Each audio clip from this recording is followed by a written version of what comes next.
literatures. So we'll be doing this austerity of speech. And austerity is the wealth of the Brahmanas.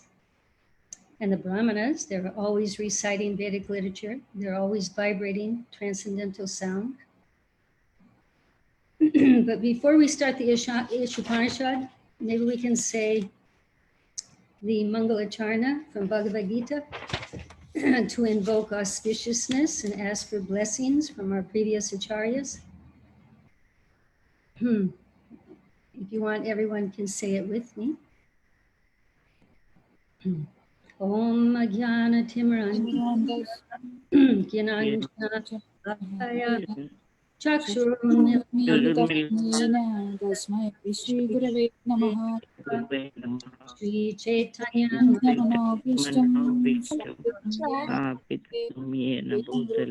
Swayam Rupa Kadamayam Dadati Swahanantikam Vandeham Shri Guru Padakamalam Shri Guru Vaishnavansha Shri Rupa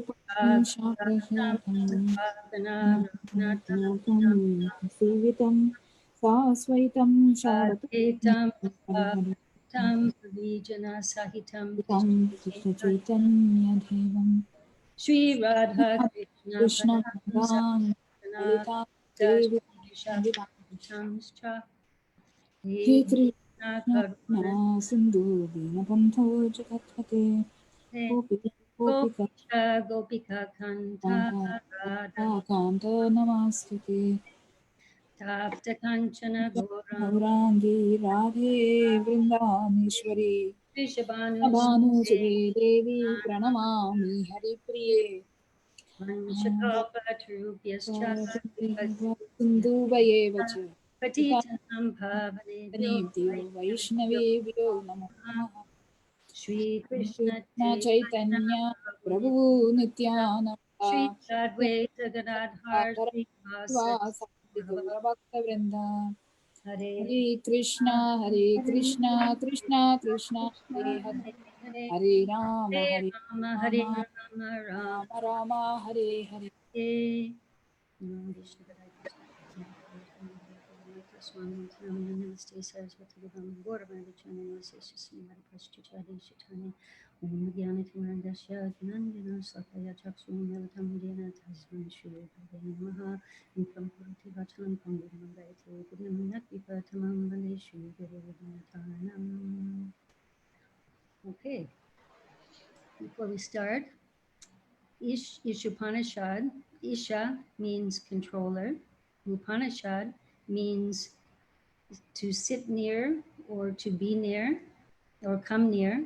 And Srila Prabhupada, in a letter to Brahmananda in 1970, he said that Ishopanishad means the knowledge that leads nearer to Krishna. So this knowledge of Ishopanishad can bring us nearer to Krishna. And it's one of the 108 Upanishads, which are divided into 3 modes of nature, I heard. And this is in, Ishopanishad is in the mode of goodness, promotes one to the mode of goodness. And then eventually, pure goodness, transcending the modes. So we will begin. Everyone can chant it with me. And we will go fairly slow so that we can try to say it together. Ready? Yes. Om Purnamadaha Purnamidam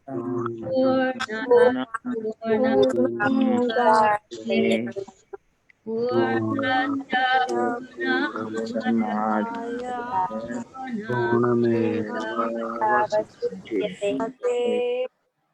Ishavasham idam sarvam Did you all want to take the English or do you want to just say the Sanskrit? I didn't ask ahead of time, I'm sorry. You should take some English too. It is just That's fine. to understand.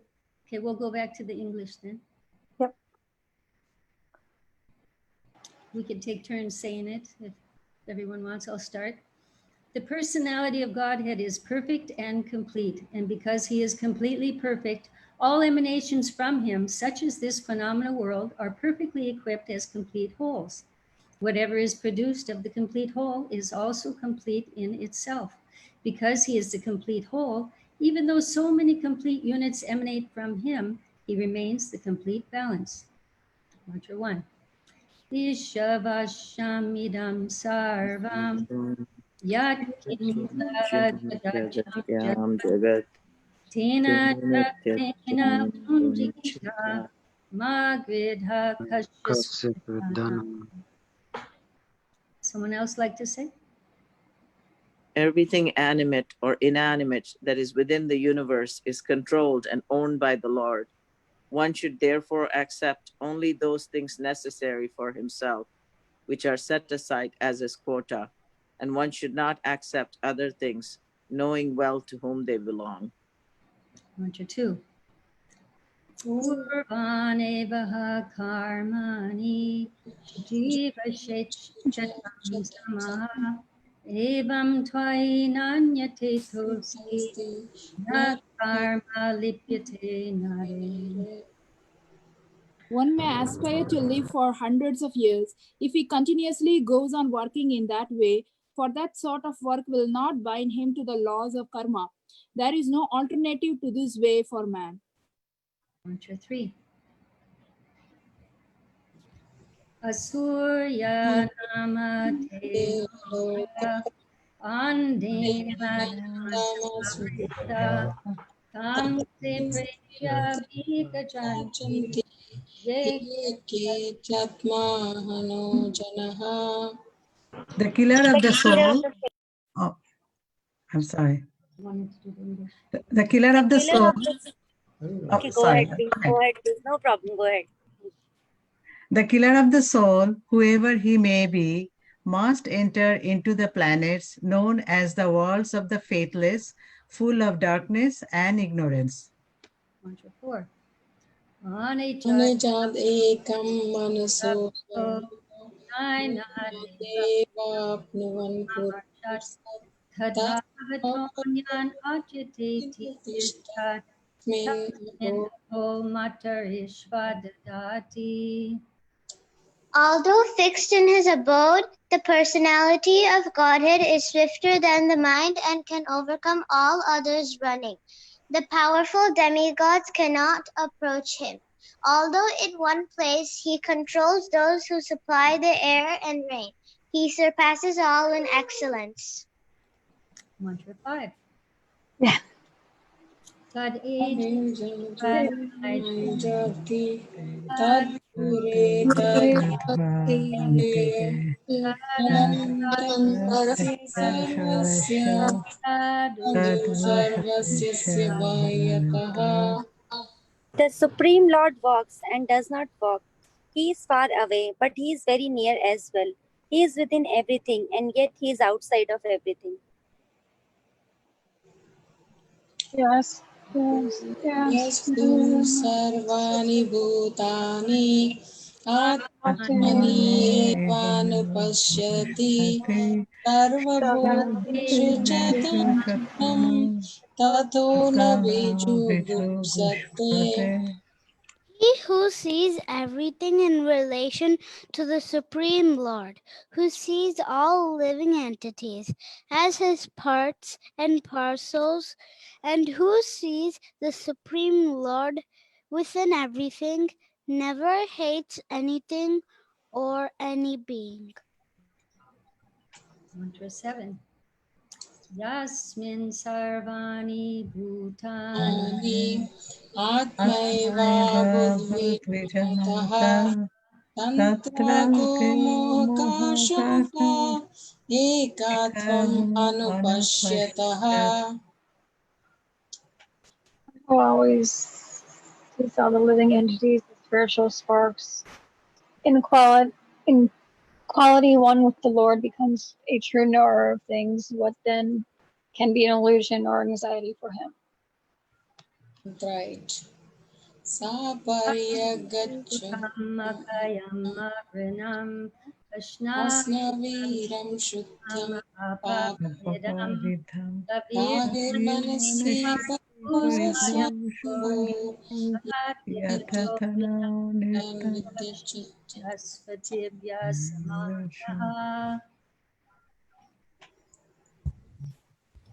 Such a person must factually know the greatest of all, the personality of Godhead, who is unembodied, omniscient, beyond, beyond reproach, without veins, pure and uncontaminated, the self-sufficient philosopher who has been fulfilling everyone's desire since time immemorial. No, Charan. Mantra 9. 9. Dam Dhamma Dhamma Padistani Ye Vidyam Upashate Tato Tato Bhuya Yate Tamo Ya Yau Vidyam Ata. Those who engage in the culture of nascent activity shall enter into the darkest region of ignorance. Worse still are those engaged in the culture of so-called knowledge. Mantra 10. Anyad eva Vidhaya Nyata Purve Avidhaya Iti Iti Shushrumadhinana Yena Astat Vichakashkaya. The wise have explained that one result is derived from the culture of knowledge and that a different result is obtained from the culture of nescience. Mantra 11. Vidyam cha Vidyam Yash Vidyam Vidabhyam Shaha Avidya Avidya Mritum Titva Vidyamantam Asnute. Only one who can learn the process of nescience and that of transcendental knowledge side by side can transcend the influence of repeated birth and death and enjoy the full blessings of immortality. Mantra 12. Dam Dhamma Pravishanti Ye Shambhuti Samupasate Upashate Tato Yate Tamo Shambhuyata.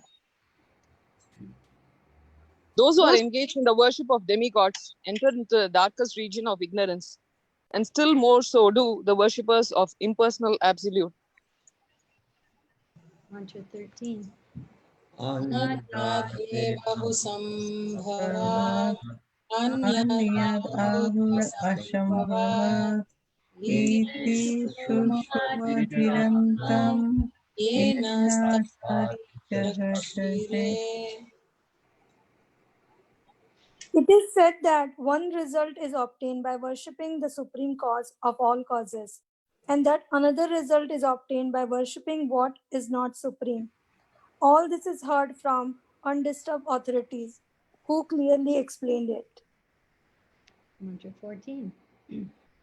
Sambhutim cha vinasam cha yastat vedo vayam saha vinashena Mritum mritva sambhutam ashnute.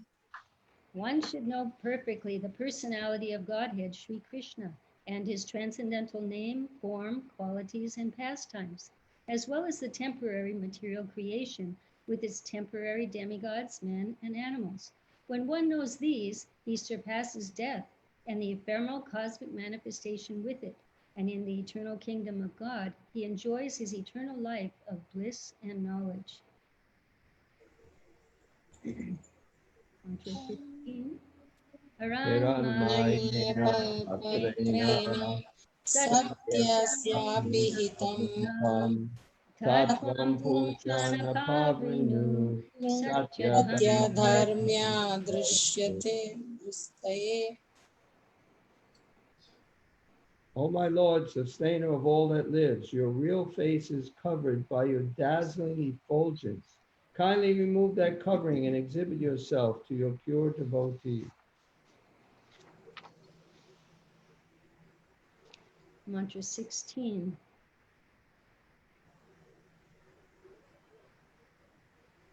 Purushane Karshayama Surya Prajapatya Vyuharasmin Samohe Tejo Yukte Rupam Kalyanatam Tarte Pashyami Yosva Asau Shasoham Asmi.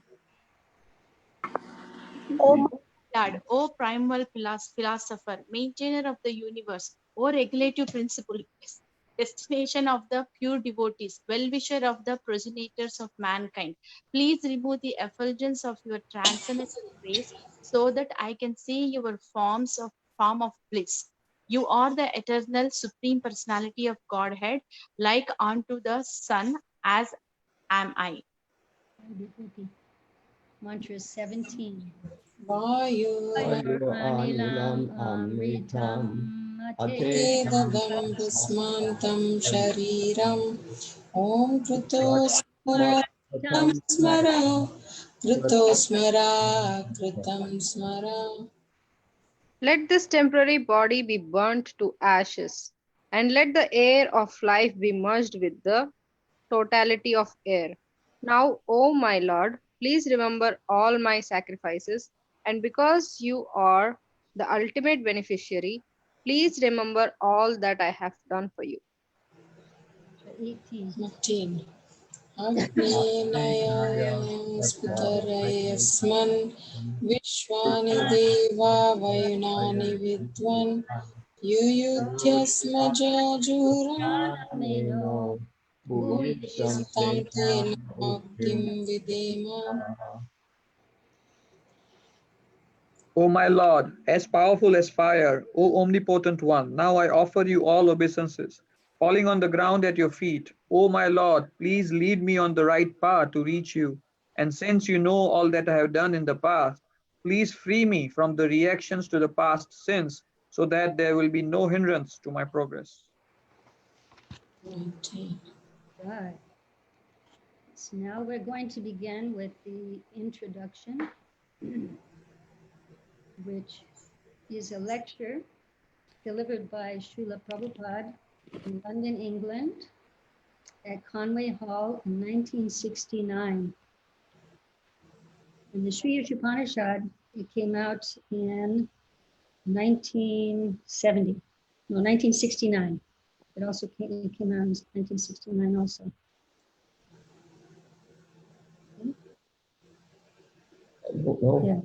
Around, I know it was early. My eyes are blue. Good glasses. Ladies and gentlemen, today's subject matter is the teachings of the Vedas. What are the Vedas?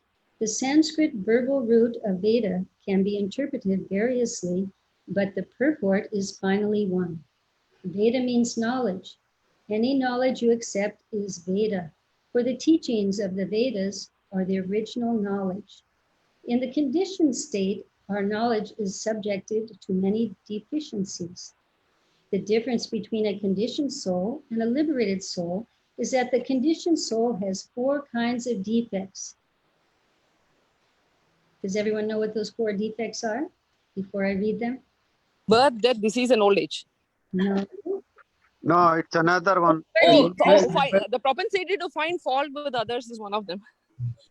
Yeah, just say one. Cheating propensity. Cheating propensity. That's right. Someone else. Limited senses. Material attachment. I mean, the senses are not perfect. Right. Imperfect senses. Cheating propensity, you said. Illusion. Subject to illusion. Did someone say the 4th one? Who was it? Oh, I'm just guessing at that point. Do you know? I know. Come on, I'm the president. Fault finding? Oh, because I said I'm the president, they mentioned that. The Sanskrit is Karnapatava. I don't know the Sanskrit, but I know the English. Imperfect senses. No, Someone it's said that? imperfect senses. Yes. See, you did it. I have imperfect senses? No, but you did the next one, the one that nobody knows. Can I say? Does anyone else know it? The fourth one, yeah. I know you do. Does anyone else? Okay. Is it mixing propensity? When we convey knowledge, we mix from something from our side? What she should say. We said cheating, we said subject to illusion, we said imperfect senses. Yeah. We didn't say the other one? Yeah. Well, you say, Oh. I did that one. Anyone? Yeah, sure. Mistakes? Bhakti? Yes. Commit mistakes. Pramada. Yes. These are sometimes Prabhupada calls these inflictions. Just like now people are inflicted with the coronavirus. It's an imperfection. It's an infliction. It's a disturbance, actually. We're inflicted as conditioned souls with these things. What? We're inflicted with this. As Yeah, conditioned souls. these are not our natural condition. These four defects, they actually are disturbances. They interfere with purified life. But Prabhupada says that if one carries out the order of the spiritual master by disciplic succession in the parampara system, he can become free from these four defects. We'll continue. The difference between a conditioned soul and a liberated soul is that the conditioned soul has four kinds of defects, as we mentioned. The first defect is that he must commit mistakes. For example, in our country, speaking of India, Mahatma Gandhi was considered to be a very great personality, but he committed many mistakes. Even at the last stage of his life, his assistant warned, Mahatma Gandhi, don't go to the New Delhi meeting. I have some friends and I have heard there is danger, but he did not hear. He persisted in going and was killed. Even great personalities like Mahatma Gandhi, President Kennedy, there are so many of them, make mistakes. To err is human. This is one defect of the conditioned soul. And Srila Prabhupada actually wrote a letter about half a year, a little less than half a year prior to Mahatma Gandhi's demise. And in the letter, Prabhupada warns Gandhi to give up his politics. Otherwise, he will meet with an unglorious end, like Hitler, Mussolini, who else? What was the other one? I don't remember. Churchill. Churchill? I don't remember. Anyway, he wrote him a letter in 1947. I know. And maybe I can read a little bit of that letter. It's very instructive. And he addresses him, my dear friend, Mahatmaji, please accept my respectful namaskar. I won't read the whole letter. I'll just read some pertinent items. I am your unknown friend, but I had to write to you at times and again, although you never cared to reply then. He says, anyway, as I am your very old friend, although unknown to you, I am again writing to you in order to bring you to the rightful position deserved by you. As a sincere friend, I must not deviate from my duty towards a friend like your good self. But down here is where he says, you should therefore take a note of warning from your insignificant friend like me that unless you retire timely from politics and engage yourself 100% in the preaching work of Bhagavad Gita, which is the real function of the Mahatmas, you shall have to meet with such inglorious deaths as Mussolini, Hitler's, Tojos, I don't know who that is, Churchill's, or Lloyd George's met with. And he says again, 2 times he warns him in that way. He says, if you, however, remain satisfied with such temporary position only and do not try to know the absolute truth, then surely you are to fall down from the artificially exalted position under the laws of nature. But if you really want to approach the absolute truth and want to do some real good to the people in general all over the world, which shall include your ideas of unity, peace, and nonviolence, then you must give up the rotten politics immediately and rise up for the preaching work of the philosophy and religion of Bhagavad Gita without offering unnecessary and dogmatic interpretations on them. See, Prabhupada was wanting Mahatma to become a real Mahatma. And what is a real Mahatma? What is it? Sadurlabha. Mahatma's tools. Gosh, It's not us. Mahatmanam Nanam Shah. Such a great soul is very rare. After many births and deaths, one in true knowledge surrenders unto me, and he is a Mahatma. So this is, Mahatma Gandhi had the title Mahatma, but he wasn't living up to that title. And Prabhupada felt he was a good man. He even says something like, as I know that you are sincere, honest, and moralist. So Prabhupada saw good in him, but he wanted him to actually give up. And he asked him to even take a month, come and meet with me, and we can discuss Bhagavad Gita and how we can actually really help the people of the world. Mahatma Gandhi was in a position where he could do that. People would listen to him. But who knows if Mahatma Gandhi even got Prabhupada's letters. And he sent them back to Godhead articles, and I don't know if he even got them. That's Mahatma Gandhi. To err is human. Another defect, to be illusion. Illusion means to accept something which is not. Maya. Maya means but is not. Everyone is accepting the body as the self. If I ask you what you are, you will say, I am Mr. John. I am a rich man. I am this. I am that. All these are bodily identifications, but you are not this body. This is illusion. Actually, if we can think of ourselves as something that we are not, we're actually in a crazy position. Prabhupada wrote a nice little article, Who's Crazy? Because the materialists, they'll say the spiritualists are crazy or asleep to materialistic activities. They're not interested in accumulating lots of wealth, perhaps, and making up positions for themselves in the material world. And the spiritualists, they'll think the materialists are crazy because their interest is only in that which is temporary, not in that which is real, which was lasting.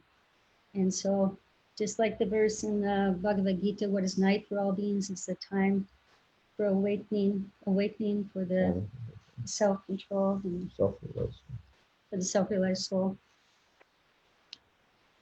So who's crazy? So if we think that we are our body, something that we are not, then we're crazy. Another defect, the third defect is the cheating propensity. Everyone has a propensity to cheat others. Although a person is fool number one, he poses himself as very intelligent. Although it is already pointed out that he is in illusion and makes mistakes, he will theorize, I think this is this is that. But he does not even know his own position. He writes books of philosophy, although he is defective. That is his disease. That is his cheating. And more often than not, they're writing just to get recognition, to get some title. So they have to come up with a new theory and new names for the same old things. Lastly, our senses are imperfect. We're very proud of our eyes. Often someone will challenge, can you show me God? But do you have the eyes to see God? You will never see it. You will never see if you haven't the eyes. If immediately the room becomes dark, you cannot even see your hands. So what power do you have to see? We cannot therefore expect knowledge, Vedas, with these imperfect senses. With all these deficiencies in conditioned life, we cannot give perfect knowledge to anyone, nor are we ourselves perfect. Therefore, we accept the Vedas as they are. Like here, Prabhupada is saying that we cannot even see our own hands. Our senses are limited. So how can people think that they're going to see something beyond the senses with these imperfect senses? People say, can you see God? Can you show me God? And Prabhupada says, how can you see him with these eyes? And we all know, according to Brahma Samhita, how one can see God. And his eyes are tinged with the salve of love. Praimanjana Charita Bhakti Valochinina Santasarhaiva Vidayeshu Vilokayanti Yam Shama Sundara Chintya Guna Swarupam Govindam Adipusham Kamaham Bhajami. Only when one's eyes are tinted with this salve of love that Krishna reveals himself to one. Like it's written in the Rupa Goswami's Brahma Samhita. I'm sorry, Bhakti Rasamrita Sindhu. He writes, Atashi Krishna Namadi Naba Ved Prayamindriya Sevan Mukhehi Jivado Swayam Vasparati Ada. And he's quoting from the Padma Purana that we cannot, with these blunt material senses, we are not able to understand the name, form, qualities of Krishna, who is transcendental to this material world. Only when Krishna is pleased with us, when we've given up our upadhis, our designations, and Krishna is our sole interest, he reveals himself to that sincere devotee. That is the only way to see God, when he wants to reveal himself to us. We can't force him, you know? We can only work in such a way that God will want to reveal himself to us.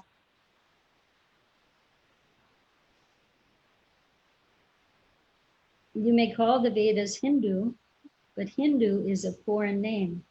We are not Hindus. Our real identification is Varnashram. Varnashram denotes the followers of the Vedas, those who accept the human society in 8 divisions of Varna and Ashrama. There are 4 divisions in society and 4 divisions of spiritual life. This is called Varnashrama. It is stated in the Bhagavad Gita, these divisions are everywhere because they are created by God. Chaturvarnyam Maya Shustam Guna Karma Vibhagasha. They're created by God, and one is recognized by each in one of these categories by his qualities and by his work. I'm surprised here Prabhupada doesn't mention Sanatan Dharma. You just did. No, Varnashram. Oh, I thought he'd say Sanatan Dharma. he's talking to people who don't know anything. Right. Mhm. The divisions of society are Brahmana, Kshatriya, Vaishya, and Sudra. Brahmanas refer to the very intelligent class of men, those who know what is Brahman.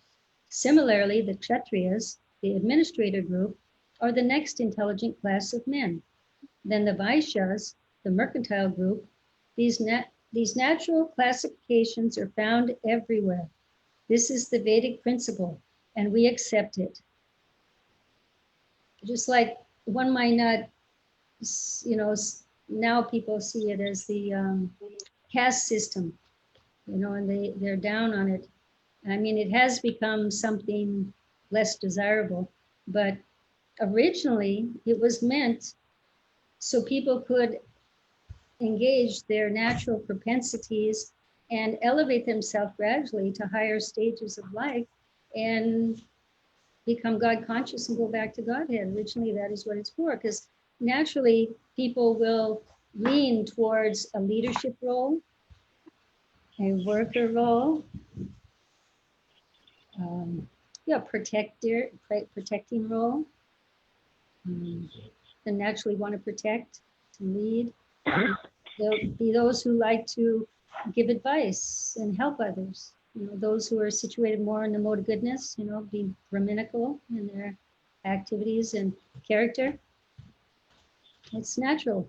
But unfortunately, in the age of Kali, everyone is born a Shudra, it says. And therefore, Prabhupada was trying to create a Brahminical class and gradually help us to become in the mode of goodness. What? They don't like the caste system because by birth. Right. The caste system became recognized just by birth. But according to Bhagavad Gita, it's by quality and work. But one is forced to act in a way that is not conducive to his nature, then is not going to be happy, and he'll cause a chaotic situation in society. So it is better if one acts according to his nature, then he'll be peaceful in mind and won't cause uproar or upheaval in society, and be able to work peacefully and harmoniously with others.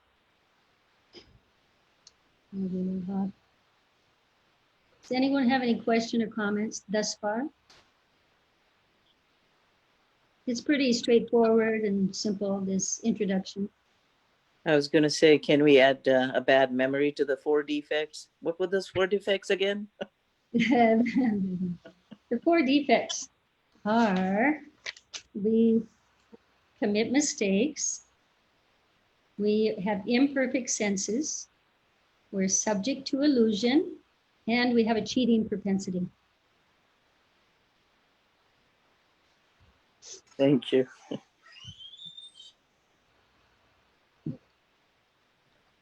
Mataji, once you recognize that you have all 4 of them, how to rectify them or get over them? Well, like Prabhupada said, by serving the spiritual master, by following his instructions, a bona fide spiritual master who's coming in disciplic succession from the Supreme Lord himself. By following his instructions, one can become free from those 4 defects. He rises above it. That's what he says. Thank you, Mataji. Yep. Jiva, I have a question. All right. This is Radha Raman. Yes. In the Christian tradition, and maybe others, there's a concept of original sin, which is kind of inherited sin for the human species, stemming from the fall in the Garden of Eden with Adam and Eve, that story. So anyway, the idea is that we're all born with some kind of original sin that needs to be taken away by baptism. But it's not the individual's doing.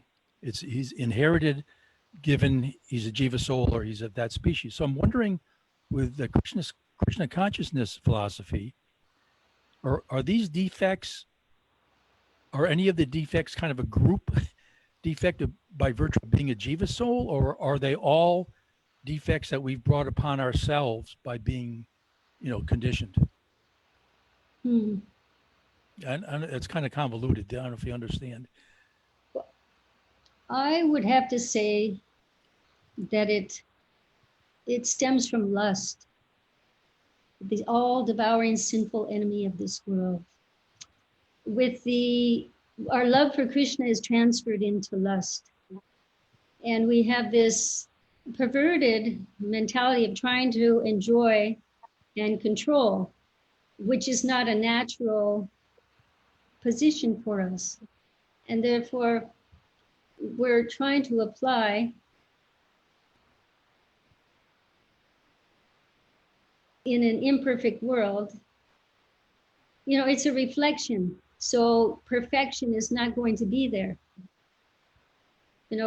Like in the 15th chapter of Bhagavad Gita, everything appears to be there, but it's not in its perfect state. So in our natural state, we don't commit mistakes because we're identifying with something that we're not.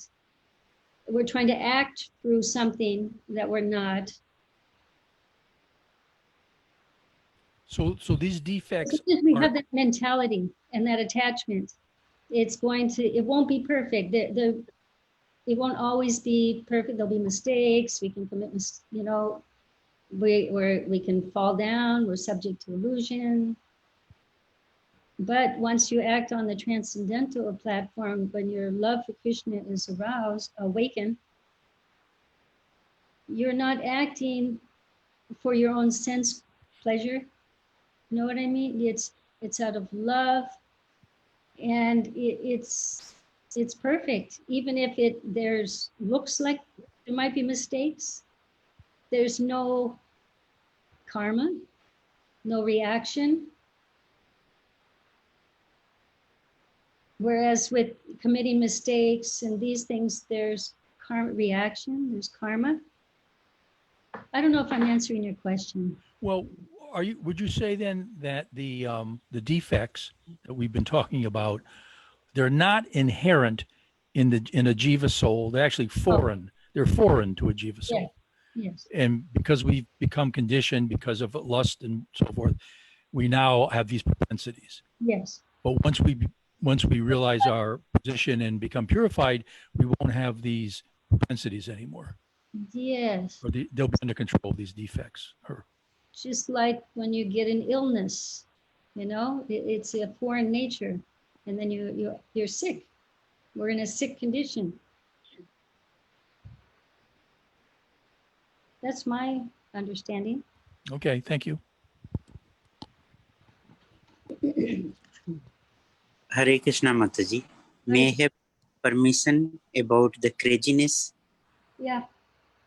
I heard one time when Mataji, she visited to mental hospital, and when she went to the mental hospital, they were acting like this person is like that president or that president, and then they were acting, and then after that, when she came, and then she was saying our condition is also the same way, because they are mentally sick, that's why they are acting, but we are also having in the false prestige, due to the false prestige and craziness, we are also having a kind of upadhi, and that's why we are acting accordingly. So that is our craziness, to dominate over others. Yeah, it's a concept. Yeah. That our mind has, a false conception. You know, whether we think we're this or that, you know, it's craziness. Man, woman, black, white, you know. Yeah. Who's crazy? Anything else? Mataji, Hare Krishna Mataji. Mataji, you said we are not controller. You said that we are not controller. We're not the supreme controller. We're tiny controllers. I mean, Yeah. Okay. Right? Kshetra, Kshetragya, all that. Shall we read more? Okay, where did I leave off? Similar, the Kshatriyas, the administrative group, are the next intelligent class of men, and the Vaishyas, the mercantile group. These natural classifications are found everywhere. This is the Vedic principle, and we accept it. Vedic principles are accepted as axiomatic truth, for there cannot be any mistake. That is acceptance. For instance, in India, cow dung is accepted as pure, and yet cow dung is the stool of an animal. In one place, you'll find the Vedic injunction that if you touch stool, you have to take a bath immediately. But in another place, it is said that the stool of a cow is pure.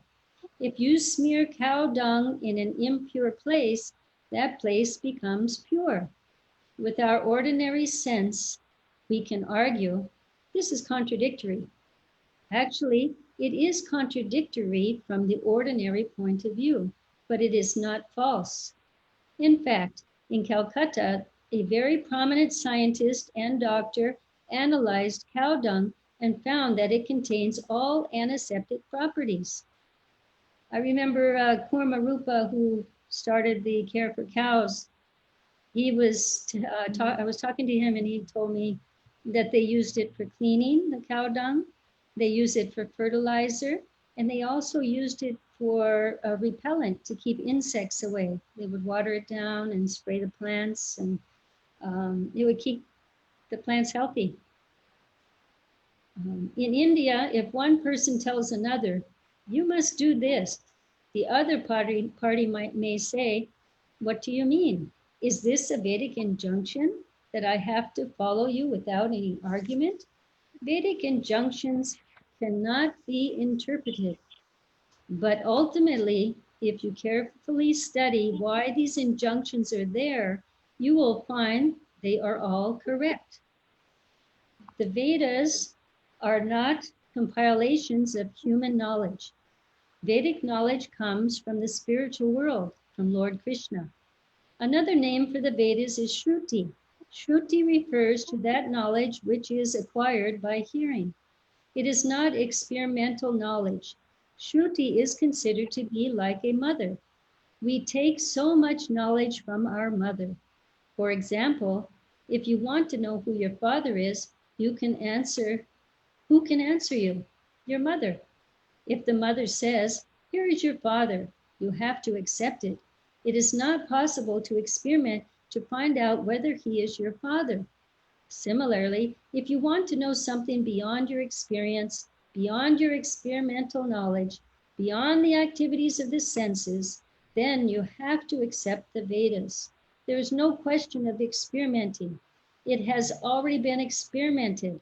It is already settled. The version of the mother, for instance, has to be accepted as truth. There is no other way. Because if we experiment with our imperfect senses, there's no guarantee we'll get a proper answer. So therefore, we have to accept something perfect from a perfect source. So it says here, Shruti is coming from Lord Krishna himself. And he speaks this Shruti, the Vedas, to Lord Brahma, for example, and Lord Brahma to Narada, and it comes down into cyclic succession, unchanged. And this is how, therefore is perfect knowledge, because it's coming from the perfect source. But if we accept knowledge from like modern scientists, oftentimes they speculate. They may have a good hypothesis, but there is some imperfection involved because they're speculating, experimenting with imperfect senses, and therefore we see oftentimes the results are changing. You know, they get contradictory results, or later they discover that this is not so, that it's better that you don't do this, or we find it's changing all the time. But the Vedas are constant. You know? Cow dung has always been pure, it's pure. The Vedas are considered to be the mother. We have so many mothers. We have 7 that it lists, but here also, the Vedas are also considered our mother. And that's also Radharani, she's known as Mother Hara. She's our mother. The Vedas are considered to be the mother, and Brahma is called the grandfather, the 4th father, because he was the first to be instructed in the Vedic knowledge. In the beginning, the first living creature was Brahma. He received this Vedic knowledge and imparted it to Narada and other disciples and sons, and they also distributed to their disciples. In this way, the Vedic knowledge comes down by disciplic succession. It is also confirmed in the Bhagavad Gita that Vedic knowledge is understood in that way. Evam parampara praptam imam rajar shayo vidu. I imparted this knowledge to Vivaswan. He imparted it to Ikshvaku to Manu. Therefore, it comes down in disciplic succession. If you make experimental endeavor, you come to the same conclusion. But just to save time, you should accept. Just like my husband gave the example the other day of Jadharani. She asked Srila Prabhupada when she was doing a painting of Super Soul, because we hear about Super Soul sitting in the heart. And so she asked Prabhupada, is he sitting or is he standing? And Prabhupada in a moment said, he's standing. And he also told her, I saved you 1,000 years of meditation. It takes the yogis thousands of years to meditate, to realize Lord Vishnu in their heart. But here we can receive the same message in a moment in disciplic succession from a bona fide source.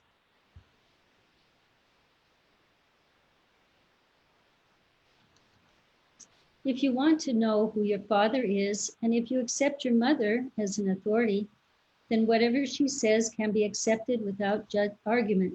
There are three kinds of evidence: pratyaksha, hanuman, and shabda. Pratyaksha means direct evidence. Direct evidence is not very good because our senses are not perfect.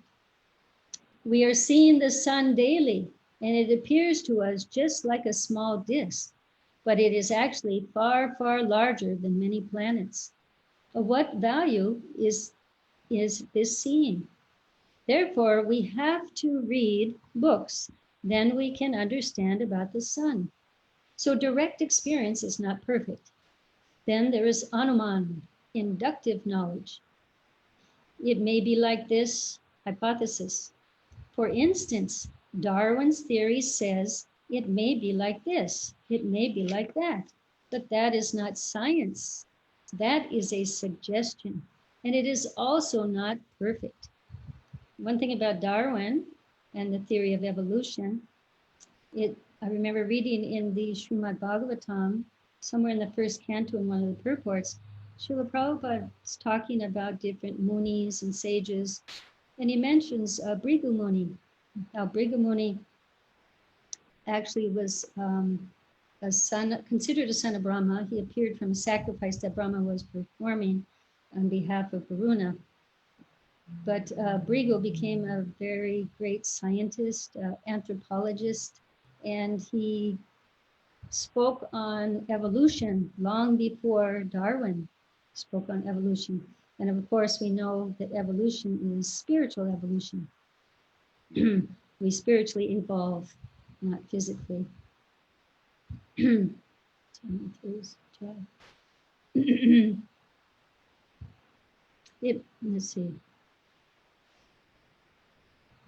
That is suggestion, and it is also not perfect.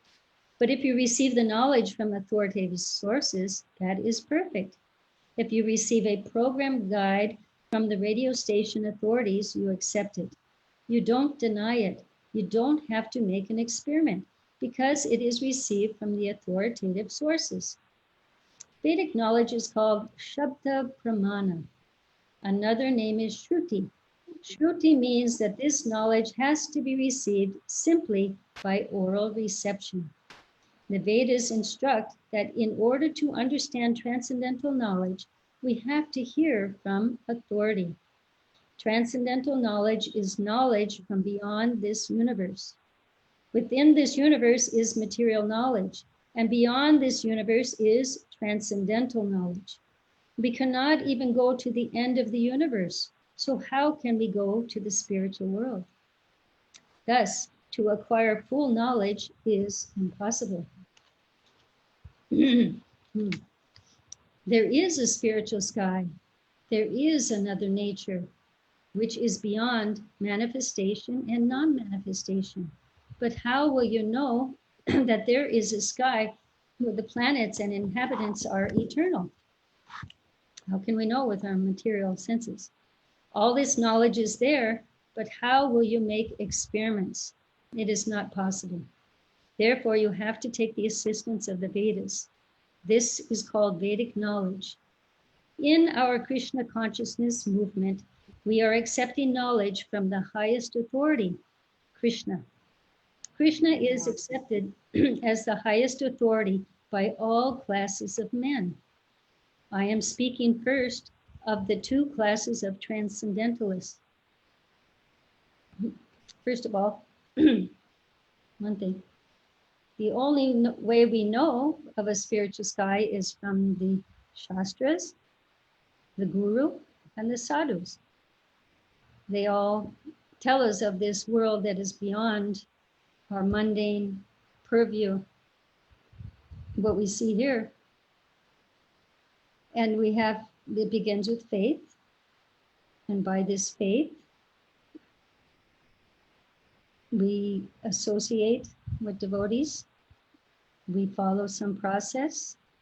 This is the Shraddha, Ado Shraddha, Sadhu Sangha. The faith becomes stronger. And ultimately, Krishna will reveal these things to us. Once our faith develops stronger, our love for Krishna awakens, we awaken to our natural position, it all will be revealed to us.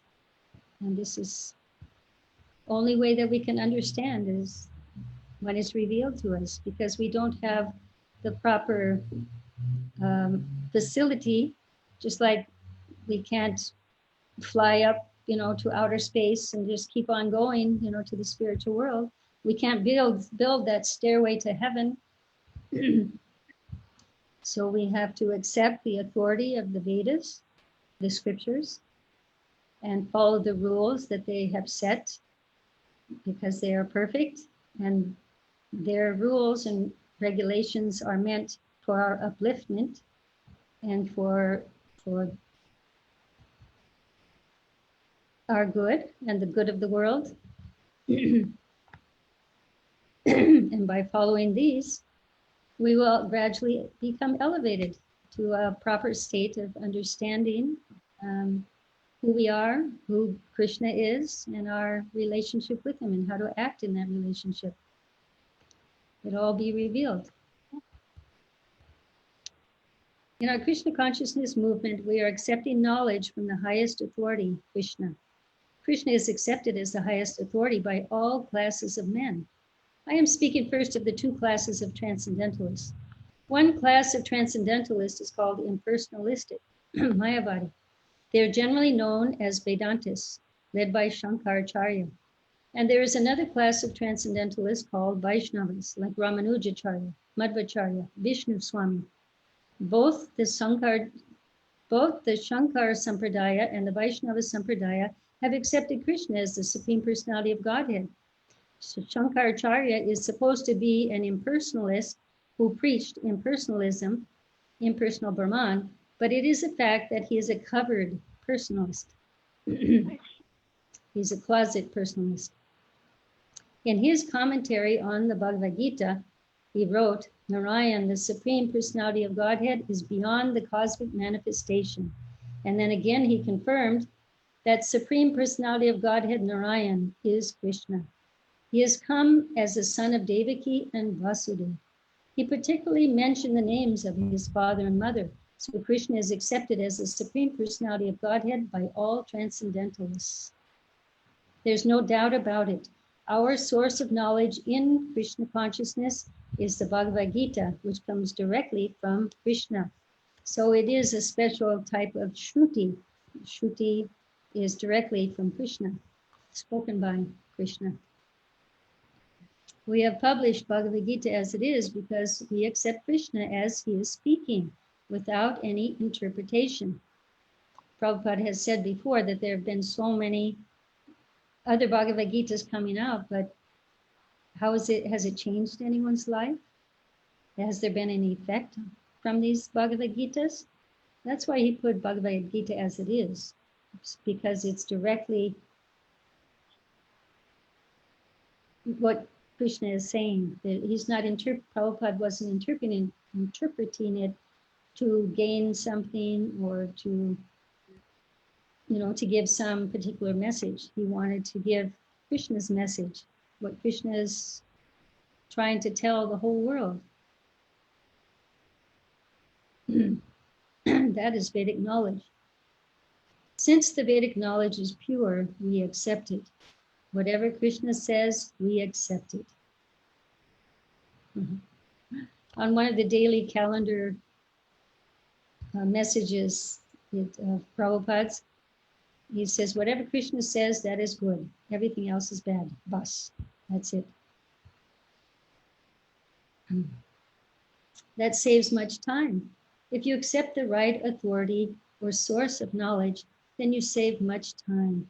For example, there are two systems of knowledge in the material world, inductive and deductive. From deductive, you accept that man is mortal. Your father says man is mortal. Your sister says man is mortal. Everyone says man is mortal, but you do not experiment. You accept it as a fact that man is mortal. If you want to research to find out whether man is mortal, you have to study each and every man. And you may come to think that there may be some man who is not dying, but you have not seen him yet. So in this way, your research will never be finished because you will die before you get a chance to find out if there's anyone who's not dying. In Sanskrit, this process is called aroha, the ascending process. If you want to attain knowledge by any personal endeavor, by exercising your imperfect senses, you will never come to the right conclusions. That is not possible. Because our senses are imperfect, we're bound to make some mistake unless we accept the perfect knowledge from the perfect source. It's the only way. There is a statement in the Brahma Samhita, just ride on the airplane which runs at the speed of mind. Our material airplanes can run 2,000 miles per hour, but what is the speed of mind? You are sitting at home, you immediately think of India, say 10,000 miles away, and at once it is in your home. Your mind has gone there. The mind speed is so swift. Therefore, it is stated, if you travel at the speed of 1,000,000 years, you'll find that the spiritual sky is unlimited.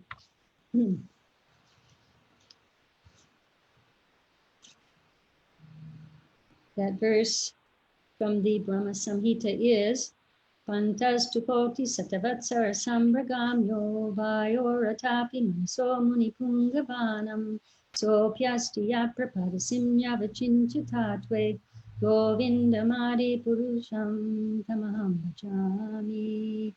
That's Brahma Samhita, chapter 5, text 34. I worship Govinda, the primeval Lord. Only the tip of the toe of whose lotus feet is approached by the yogis who aspire after the transcendental and betake themselves to pranayama by drilling the respiration, or by the jnanis who try to find out the non-differentiated Brahman by the process of elimination of the mundane, extending over thousands of millions of years. Even if we travel by the speed of mind, still it's beyond our reach. Therefore, the Vedic injunction is that one must approach, the word compulsory is used, a bona fide spiritual master, a guru.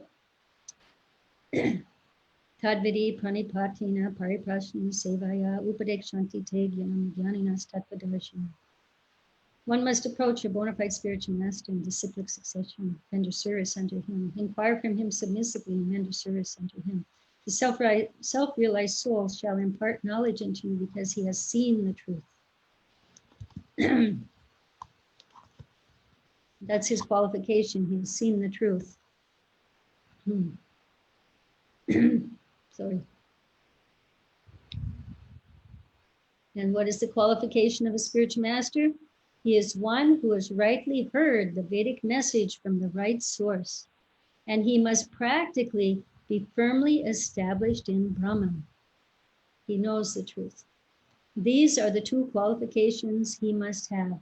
Otherwise, he is not bona fide.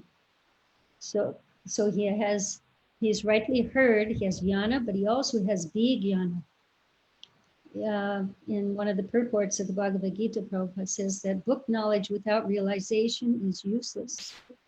Knowledge, theoretical knowledge is fine up to a certain point, but that knowledge is meant to become vijnana.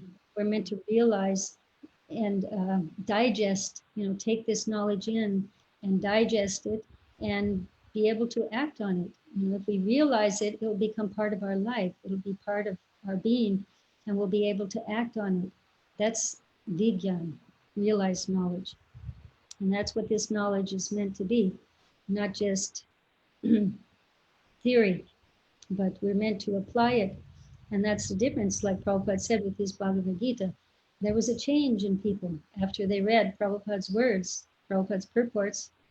of what Lord Krishna is saying in Bhagavad Gita, there was a change in their life. They wanted to learn more. They wanted to act on it. This Krishna consciousness movement is completely authorized from Vedic principles. In the Bhagavad Gita, Krishna says, the actual aim of Vedic research is to find out Krishna. Vedanta Vid, Eva Vid, Eva Chaham, what is that? Vedanta Vid, Veda Vid, Eva Chaham. He's the source of the Vedas. He's the goal of the Vedas. The aim of the Vedas is to know Krishna.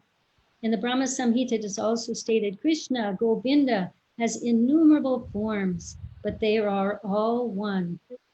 Ramari Murti Shukalani Amena Tishtana Avatara Makaro Bhuvaneshu Kintu Krishna Swayam Samabhavat Parama Pumanyo Govinda Mari Purusham Tamaham Bhajami. There's many forms, Ram, Shringa, Varaha, but they're all one. They're all coming from Krishna. They are not like our forms, which are fallible. His form is infallible. My form has a beginning, but his form has no beginning. It is ananta. And his form, so many multiforms, has no end. My form is sitting here and not in my apartment. You are sitting there and not in your apartment. But Krishna can be everywhere at one time. He can sit down in Goloka Vrindavan, and at the same time, he is everywhere, all pervading. He is original, the oldest. But whenever you look at a picture of Krishna, you'll find a young boy, 15 or 20 years old. You will never find an old man. You have seen pictures of Krishna as a charioteer from Bhagavad Gita. He's always young, Nava Yovanam Cha. Ishwara Parama Krishna Satchidananda Vigraha Nadiradir Govinda Sarvakarna Karnam. He has an eternal, youthful body full of bliss and knowledge. He is Govinda, Krishna. At the time when he is a charioteer on the battlefield, he was not less than 100 years old. I heard he was 125 years old. And he had great-grandchildren, but he looked like just a young boy of 16 and a half, 16 years old. God never becomes old, like some people picture God sitting on a throne and very old because he's the oldest of all, like with the big beard and just very old because he's the oldest of all. But if he's God, he can appear as a fresh young youth. Why should he grow old? Youth is the prime of life. You say it's the best time when, even for in a mundane realm, youth, one is senses are at their highest when one is in their youthful age, and one is like 15, 16 years old. One is most attractive. One is most energy. So, and this is why it all stems from, it's a reflection, from the spiritual world, from Krishna. That is his supreme power. And if you want to search out Krishna by studying the Vedic literature, then you will be baffled. Just like our growing old, it's a reminder that we're not from here. We look in the mirror. When you're young, you don't think as much about how you're going to have to die. But when you get older, you're getting close to when you're going to have to die. So it's a good reminder that you get these wrinkles and these gray hairs, to help remind us that we should prepare. We should actually start looking deeper within and questioning, who am I, why am I here? What am I meant to do while I'm here? Where do I want to go? Because the end is right around the corner. Death comes like a thief in the night. I think that's a biblical saying. When you least expect it. Even like with this coronavirus, we're getting so many warnings, with the disease, there's so much, it's all around us. We're walking in the valley of death. But if one is of the stature of a pure devotee, even though he's walking in the valley of death, he will fear no evil because he has taken shelter at the lotus feet of the Lord. Abhaya Charanadavinda. Srila Prabhupada has become fearless, having taken shelter at the lotus feet of Krishna. Let's see. If you want to search out Krishna by studying the Vedic literature, then you will become baffled if you try on your own. It may be possible, but it'll be very difficult and it'll take a very long time. But you can very easily learn about him from his devotee, because the devotee, he lives for Krishna. His everything is Krishna. He breathes for Krishna. So if you want to learn about Krishna, you're going to go to someone who loves Krishna the most, who's always thinking about Krishna, who has nothing but Krishna. Prabhupada said, one who you want to find out about Krishna, you go to find someone who's mad after Krishna, and then you can learn about Krishna. His devotee can deliver him to you. Here he is, take him. That is the potency of Krishna's devotee. And he's anxious to give Krishna to others because he knows that Krishna wants the living entity to come back to Krishna. Krishna is so kind that he accompanies every one of us throughout our millions of births, sitting in our heart, like that tree. There's an analogy in the Bhagavad Gita where there's two birds sitting on the tree. One is the enjoying bird, one trying to enjoy the fruits of that tree, and the other one is the witnessing bird. And that witnessing bird is just waiting for this other bird to turn to his friend who's been with him since time immemorial, who doesn't want to leave him. He's just waiting for him to turn because he knows that will make the bird happy. He's trying to enjoy outside of his natural realm of enjoyment. But if he turns to his friend, he'll remember, oh yes, that's where real enjoyment is. And he won't even think of his own enjoyment. He'll think, oh, such a beautiful bird. I want to make that bird happy. And automatically he'll be happy by making the other bird happy. Krishna's so kind. He's our best friend. That's part of the peace formula. By Bhaktaram Yagyatapasam, by realizing Krishna as the supreme controller, enjoyer, and friend of every living entity. That's the only way we can really find peace in an unpeaceful world. Originally, there was only one Veda, and there was no necessity of reading it. People were so intelligent and had such sharp memories that by once hearing from the lips of the spiritual master, they would understand. They were Shrutidar. They could just hear, and it was theirs. Their brains were they had good brains. Kali Yuga, we have a poor fund of knowledge. We have small, weak brains. Our brains are tied up in other things. Sense enjoyment. People were so intelligent and had such sharp memories that by once hearing from the lips of the spiritual master, they would understand. They would immediately grasp the whole purport. But 5,000 years ago, and that's how we also get Shruti. The Shruti comes from Krishna. And Krishna gives it to like Brahma, sages. They hear the Shruti and then they digest it, they contemplate, they realize it, and by this they deliver Shruti, memory, from memory. They would immediately grasp the whole purport. But 5,000 years ago, Vyasadeva put the Vedas in writing for people in this age, Kali Yuga, which Manda Sumanda Matayo Manda Bhagya Hupradrucha. In this age of Kali, men have short lives, are quarrelsome, lazy, unlucky, and above all, always disturbed, misguided, unlucky, and always disturbed. Our lives in Kali Yuga we're not meant for performing long, laborious sacrifices or many years of meditation and or elaborate deity worship.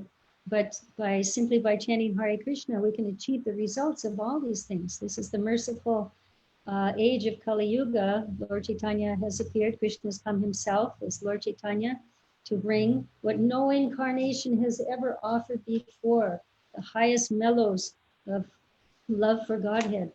And it can all be achieved simply by chanting the holy names of the Lord, as Lord Chaitanya showed himself. He was the exemplar incarnation. He incarnated in the form of a devotee to show us how in this iron age of Kali to transcend, to become spiritualized and go back home, back to Godhead. I think I've passed the time. I wasn't watching the time. I'm sorry. If anyone has any comments or questions. There was a lot of reading, and we thought we were going to read the whole introduction. We didn't have time. I'm sorry. Any comments, questions? Mataji, I have one question. We always talk about traveling with the speed of man, and we can reach very fast anywhere compared to the physical body, etc.